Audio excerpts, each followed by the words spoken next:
snapper. Now first I'm going to take the oil and put it in the pot.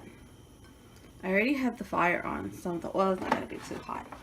I mean, the oil has to be hot, right? Or it's not going to taste good. And I forgot to say I have tomato paste that I'll be using. So we're going to let the oil heat for a couple minutes into the pot, like this. And then we're going to add some onions to the pot. I'm going to let that cook and get friendly. So it tastes really good in our stew fish that we're making. Now we're going to go through. I'm going to add a little bit of tomato paste so I can get friendly with them.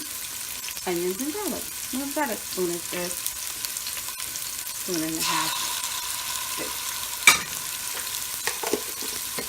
Now I'm going to let that cook for a couple minutes. Let's just turn our pot. Mix it around. Let it get friendly so we can have nice flavor.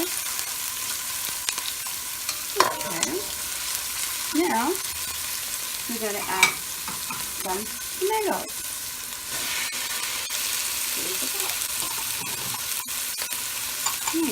Smells so good in here. Like come and cheese. How good it smells in this kitchen. Right. So we let that cook for a little. Going to add a little bit of hot water to it, to touch from my kettle. I'll let that cook down a little. Then we're going to add our pepper and rosemary to the pot.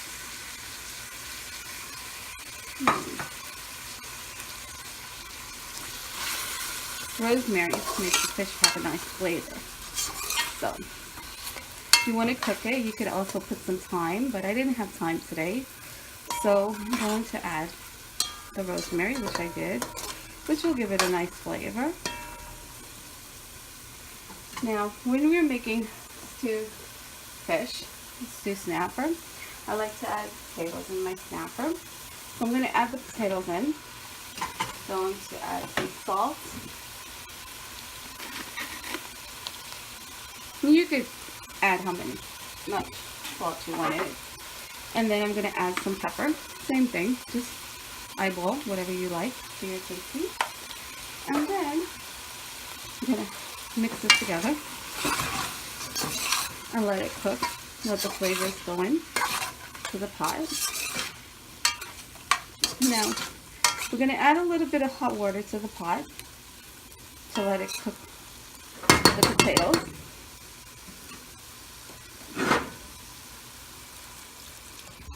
Now, add a little more water to the pot. Excuse me. Alrighty. And then we're going to let that cook for about 10-15 minutes. Snapper that's already been fried and cleaned. And I'm going to add that to my pot in about 10-15 minutes. So we'll be right back. Stay tuned. It's been 15 minutes. We're going to check and see how our potato is doing. Okay. Here we go. Our potato looks good. Smells so great in the kitchen. You just got to be in here to smell it. Smells fantastic. Okay, now we're going to add our fish into the pots, the fried snapper. Okay, I'm going to put the pieces in. Now, when you're making stew snapper, you don't want the fish to get mushy and, you know, fall apart. So you try not to turn the pot too much. So basically what I'm going to do is I'm going to put the fish in. Then I'm going to add some water. Let me just put this down. Then I'm going to add some water. And I'm going to stir it a little. I like gravy in my stew. I don't know about you. But, you know, you try to put the water to cover the amount of fish that you have. Not too much water because then you have to wait a long time for the water to go down. See? You just turn the pot a little. And you really don't touch the fish because you don't want it to get mushy, like I said. I've done that before, and fish doesn't taste too good when you do that. See how it looks? Looks great. Can't wait to eat it. Anyway, now I'm gonna put back the lid on the pot, and we're gonna let that sit for about 10 minutes, because we already fried the fish for 15 minutes. And this is gonna cook for another 15 minutes actually. You could do 10 or 15 minutes. I'm gonna do it for 15 minutes. And then we're gonna check the pot and plate our food. And this is how you make stew snapper. Now I'm gonna check how our stew snapper is doing. It smells so great in here. Wow. Looks about ready. Let me turn off the stove.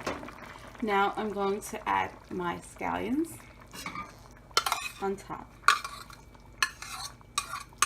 Scallions make everything taste good. And it looks pretty. See how pretty it looks? With the scallions on top? Okay. Now let me plate the food so you can see what it looks like. Okay. Here we go. We're going to take a piece of snapper out.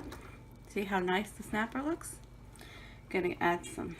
Actually, the pepper, I usually squeeze it at the end, so it doesn't get too much. Doesn't get to be too hot. Right? Now let me just put the pepper here because I love pepper. Well, not really, but the person I'm plating for loves pepper, so they'll enjoy it. Let's just take some potatoes and put it in. Are you getting the plate? See the gravy? You want another piece? No. Okay. Now, what do you think? Enjoy. Bon appetit. See you next time on Linda's Kitchen.